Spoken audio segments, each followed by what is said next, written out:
Les nouvelles en détail. L'agence de notation Fitch a relevé hier d'un cran la note de la dette à long terme de l'Égypte à B contre B- auparavant, saluant plusieurs améliorations macroéconomiques pour le pays. Plus de détails dans ce commentaire signé Sarah Al-Maghrabi.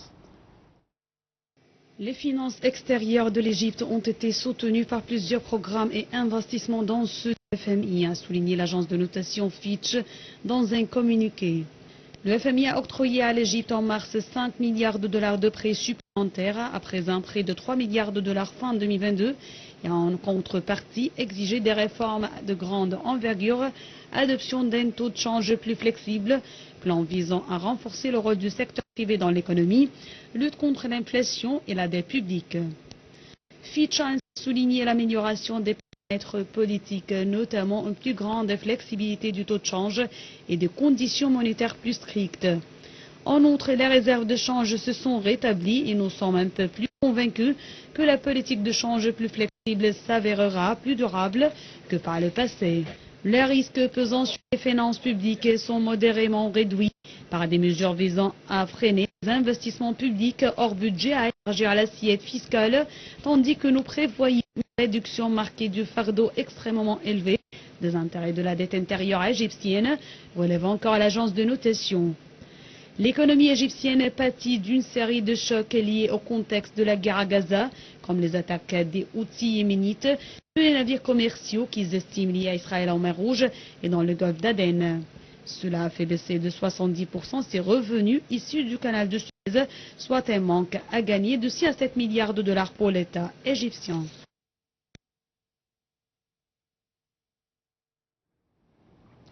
Et le mouvement libanais Hezbollah a revendiqué des tirs de roquettes menés aujourd'hui en Israël contre les industries militaires de Zvouloun, près de la ville de Haïfa, après une attaque de drone contre une base aérienne au sud de Tel Aviv.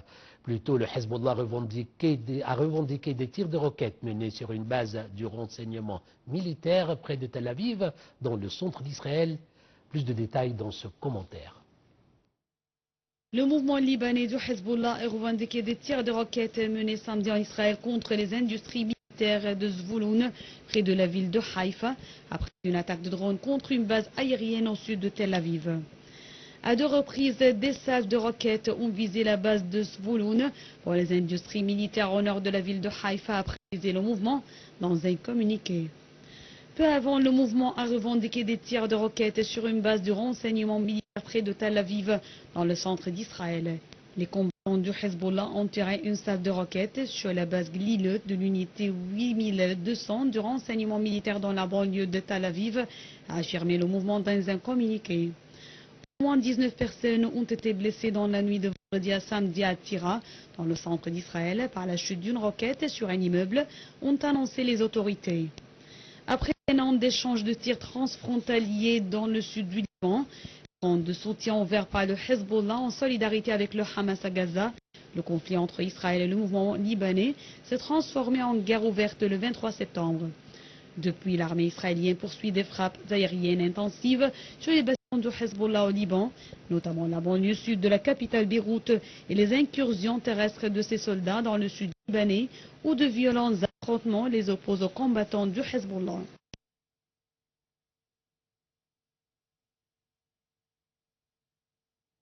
Le ministre des Affaires étrangères du gouvernement de transition au Liban, Abdallah Abou Habib, a déclaré que les négociations se poursuivent pour un cessez-le-feu et le rétablissement de la paix au Liban. Ces déclarations sont intervenues après que le Premier ministre du gouvernement de transition au Liban, Najib Mikati, ait nié que les États-Unis avaient demandé du Liban l'annonce d'un cessez-le-feu d'un seul côté.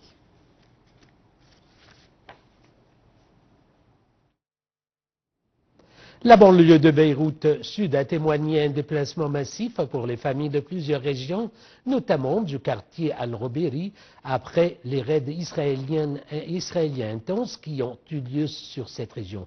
Selon un haut responsable, environ 4300 personnes ont été déplacées vers la Syrie du Liban au cours des dernières 24 heures. Ceci a eu lieu après un avertissement lancé par les forces de l'occupation à 10 villages dans le sud du Liban pour l'évacuation immédiate, notamment du camp de réfugiés palestiniens à Rachidiyya pour la première fois depuis le début de l'agression israélienne dans le sud du pays.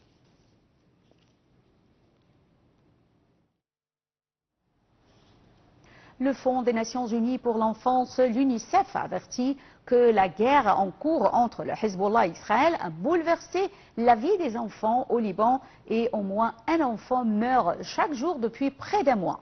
Elle a ajouté que des milliers d'autres enfants qui ont survécu physiquement à des mois de bombardements continus souffrent désormais d'une grave détresse psychologique en raison de l'escalade de la violence et du chaos autour d'eux.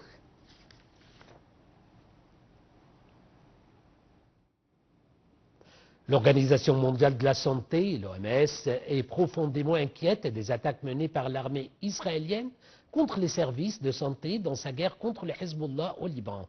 C'est ce qu'a déclaré le porte-parole de l'OMS, Margaret Harris, lors d'un point de presse à Genève. Elle a ajouté que l'OMS est profondément inquiète de la multiplication des attaques contre les personnels de santé et les établissements de santé au Liban. Dans ce contexte, elle a souligné que 102 membres du personnel des hôpitaux ont été tués et 83 blessés dans des attaques sur les services de santé.